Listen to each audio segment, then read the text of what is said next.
This video is the first in a three-part series on parkerization. Now, parkerization has an old history. It was one of the first things that was used to protect firearm finishes in the early 20th century. Now, I will be parkerizing some firearm parts, and this is purely for educational purposes because, quite honestly, that's what they were used for. I'll also be parkerizing some different bolts, nuts, pieces of steel. Now, parkerization only works on steel.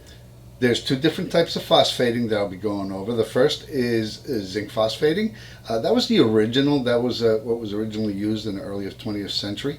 And later on, manganese phosphate parkerization was used. Now, you'll hear me use the term parkerization or parkerizing as well as phosphating. They're both interchangeable. The Parkerized word actually was something that was developed by a company that was specific to their product back in the day. But I do want to emphasize this is for educational and as well as for artistic purposes, because by doing some of these firearm parts we can demonstrate the difference in what they look like. So zinc is going to be lighter, for example. The manganese is going to be a bit darker, almost black. And when you put them together in different products, there is an artistic effect, or a two-tone effect, if you will. So again, educational, artistic, and we're actually doing this as a restoration piece on a family heirloom that belonged to my uncle who recently passed away. So part one is going to be metal prep, how to prep the steel, how to get it ready for parkerization. You can use these techniques on any type of coatings that you may use, whether it's Cerakote, if you're anodizing aluminum, same thing. You want to prep it so that there's no oil, no grease, and that's what we're going to do in this video. So without any further ado, let's get started. So we've got various chemicals, including phosphoric acid. I managed to get a hold of ferrous sulfate, and that's important, and I'll explain why. Also got some nitric acid, which is really hard to get. Zinc carbonate and manganese carbonate. And the thing with those is there's various ways to do the manganese. However, they all have problems, and the majority of the videos you'll find on YouTube tell you to use a different type of manganese, which doesn't lead to very good results. Hopefully this will. We'll be doing the zinc carbonate first. I've got some laboratory grade beakers as well as stainless steel containers and pots. Now, one thing you'll see is this unique mixture of oil, because once we get through with the phosphating, we're going to put everything in oil. So we'll give it there for 24 hours, and that'll give it a protective coating. Anyway, let me get on with it, because the first thing I'm going to do is take the components. I also have some various steel pieces, and we're going to scrub them with soap and water. Then we're going to give them an acetone bath so that they're nice and clean. All right, so the first step I like to do in metal prep is give it a scrub in soapy water, using Dawn, of course, because that is the soap of choice for degreasing. And again, I just want to emphasize, we're not doing this to show you how to improve or do anything with firearms. This is just a refinishing project, restoration project of a family heirloom. And getting these things grease-free is extremely important.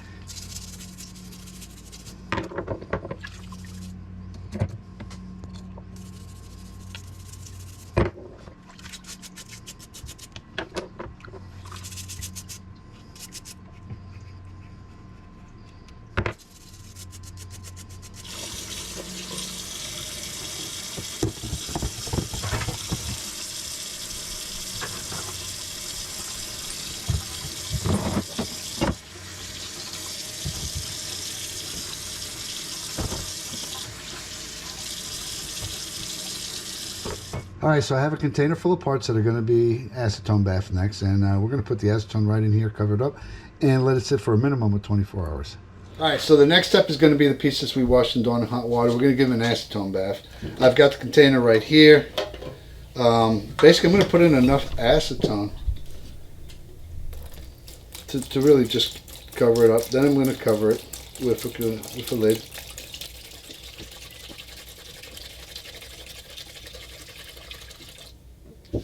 And that is going to get an acetone soak for at least 24 hours.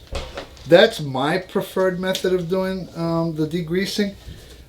There's other substances you can use. If I'm not mistaken, Cerakote mentioned Simple Green as an alternative, where you give it a soak and perhaps a scrubbing. I like the Dawn You don't even need to use the Dawn. There was some heavy grease and oils on this then. That's why the reason I did that, get rid of that. And less contamination to the acetone, because I do recover this stuff. It's about 20 bucks a gallon, if not more. And so it's going up a lot in price. So we're going to let this sit for 24 hours and come back, and then we'll start the bead blasting. Alright, so it's been a bit over 24 hours, and we're getting ready to take everything out of the acetone dip and put it into the blast cabinet. Now, I'm going to be putting it into this container. This container came out of the blast cabinet. One of the things about my blast cabinet is that I am meticulous about keeping oil out of it. So anything that goes in there has been degreased. So I'm fairly comfortable at putting this in there, and I've done this over and over again with Cerakote, so this shouldn't be an issue now. So I'm going to go ahead and put these components in here, and then we'll go over to the blast cabinet, and I'm going to try something different. I'm actually going to put this GoPro in the blast cabinet. It's protected by a dive case, so we'll see what that looks like. All right, so I'm going to pick these components off, let them drip a little bit, put them in this container.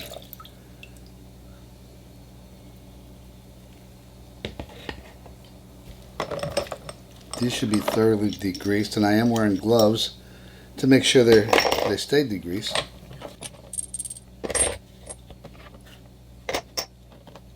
Now I'm going to go put these in the blast cabinet as well as the camera, and we're going to go ahead, fire up the compressor, get everything going, and do some blasting.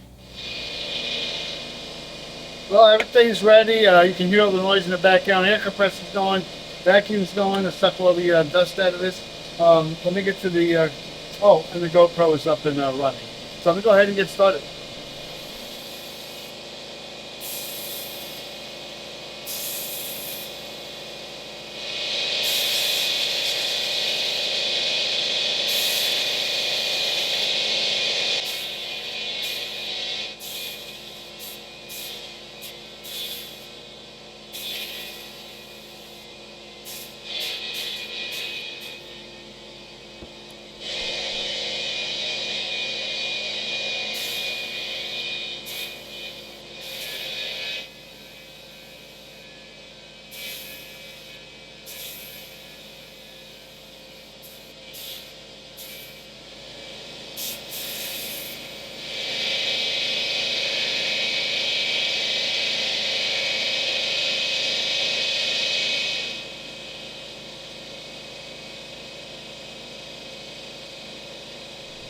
Alright, well, this is all done. It's bead blasted. It's going to stay in the cabinet until I'm ready to do the zinc phosphate parkerizing. And it should be fine. This cabinet's clean. Things that are in here turn out to rust, especially over a period of a day or two. So I think we're good. What I'll do is when I'm ready to do the zinc parkerizing, I will take a quick look at the ones that I'm doing. If they look good, we'll pull them out, blow them off, give them a hot water rinse to get them up to temperature. And if not, we'll just bead blast them a little more, or actually not bead blast, but aluminum oxide blast, which is what I used anyway. All right, so the metal prep is done. It's been cleaned twice, really. Once with soap and water. It's been soaked in acetone to degrease it. It's been bead blasted, and right now it's sitting in the blast cabinet. When we're ready to do the parkerizing, we'll pull it out, inspect it, keep it grease free, and start the parkerizing process. The next video you'll see is going to be the zinc carbonate or zinc phosphate type of parkerizing, so stay tuned for that. So hopefully this video has been helpful to you. If it has, hit share and like. And don't forget to subscribe. Thanks for watching.